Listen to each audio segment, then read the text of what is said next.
Hey everybody, Andru here, and in this edition of Bleeding Edge TV, we bring you our review of the Samsung Galaxy camera. Stay tuned.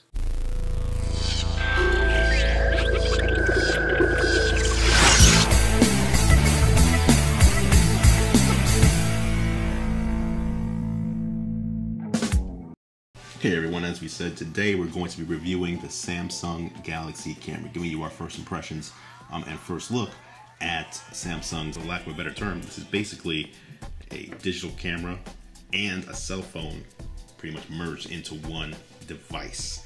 The name, as it implies, Samsung Galaxy camera, it's a Galaxy device.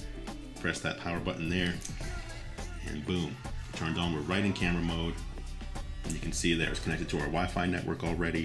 It has a home button here, has your camera controls there.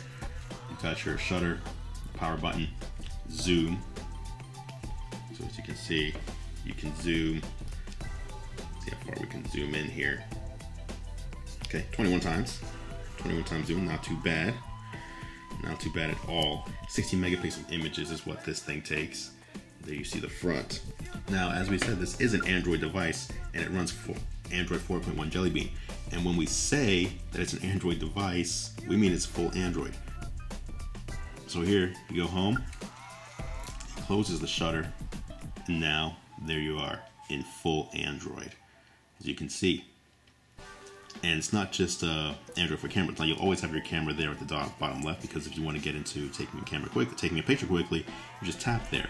But you know, you can go into Dropbox on this thing. That has nothing to do with, I guess you can store images there. You got Facebook, Chrome, and really all your Android apps are on here. You have your calendar, anything from Google Play you can install here, as long as it's compatible with 4.1 Jelly Bean. You can install it on this phone. But now you can't make phone calls on this thing, but it does have a data connection. This one in particular to Verizon. But as you can see, it has the shape of a typical point and shoot camera. This right here is going to be your flash. There you go. Hit the flash button. Boom. Flash. Now, I don't know if you noticed here on back, but this doesn't really have much of a bezel on it. It's this whole rear panel, except for this piece right here, is pretty much all the 4.8 inch display. It's a gorgeous display. It looks fantastic, especially for taking images. I mean, it just looks super cool. You have your different modes here built in. You can do your auto, you can do smart mode, which lets you, you know, if you want to do macro, you can basically go through all these different options that are offered to you to kind of optimize your image. And we'll just go back to macro since we're close here. And there it shows you across the top. It says you need something closer to get a better result. So if you're not, you know, close enough, when you're in macro mode, it'll kind of guide you. And that's pretty cool. You can go back into mode, you can go expert if you really want to just focus on, you know what you're doing, you know aperture, you know how to control your brightness and all that, shutter speed. You can go through here and change all those settings if you want to. So, you know, for the people that are more pro or understand what those things mean, that's cool. Of course, you can also shoot videos with this. Just go into video mode, and there you can just start recording a video like so, again, on that nice, gorgeous display. And we actually did just start recording a video without even meaning to. And one cool thing here is you can actually pause your recording, like we just did there, and then continue your recording. Most mobile devices, you start and you stop and your video's done. Here, we'll press stop there. Now, talking about what's going on with this camera, here's your shutter button. As we said, there's a microphone. You got your power button, which functions like any other smartphone power button, quite honestly. Here's your zoom in, zoom out. Flash button, again, just releases your flash. And then along the bottom, you've got a micro HDMI here. And then we open this up, there's the HDMI. You get a micro SIM, of course. You can also put a micro SD card in there to have additional storage than what the camera already provides for you. We do wish this was a full-size SD card though, because we have tons of those around the house. Micro SD, we don't really have much of, and we think many people are going to be in the same boat there. The Galaxy camera is definitely a camera first, despite being a full Android device. And you can tell, I mean, just obviously just by the shape here. So, you know, they didn't skimp on the camera features. And unfortunately here, as you can see, total space on this device is just 4 gigabytes, which is not much at all. especially when you're taking, you know, you're supposed to be taking nice 16 megapixel images. They really skimped on the amount of space, and here you can see we're already at 2 point. We're almost halfway done there.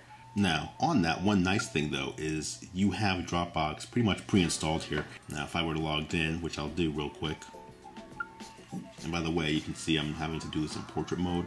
A little awkward when you have this bulky camera. Even if I went this way, it's still a little weird to type on.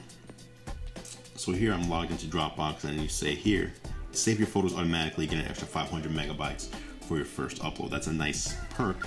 And if I hit next, I can say, do it when I'm on Wi-Fi only or my data plan, and upload existing photos and videos. And I just turned it on, and now any images that are on this camera and any images going forward are going to be uploaded to Dropbox for me. So what that means is I don't need to worry about the storage on here. I can delete photos, maybe not right after I take them, but a few minutes after I take them, as long as I'm connected to Wi-Fi, and I know they'll be on Dropbox, and I can access them. You know, I can take a bunch of photos right here downstairs, and I can go upstairs to the iMac, and they'll all be waiting there in my Dropbox folder, which is pretty nice. Now, the problem with the Samsung Galaxy camera is the camera actually is not awesome. It's really more of an entry-level point and shoot as far as photo quality goes, and for $500, which is what this camera costs, you know, it's kind of hard to justify that. As we showed you, you get some nice integration with Dropbox, which is cool.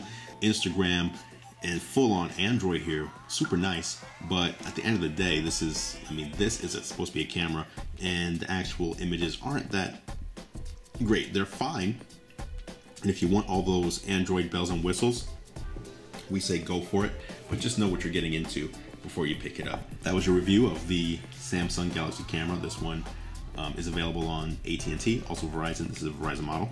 Supports 4G LTE and all the other good stuff that Android has to offer. And that's pretty much it. Until next time, I'm Andrew Edwards. Stay tuned for more tech news through theezekiellife.com.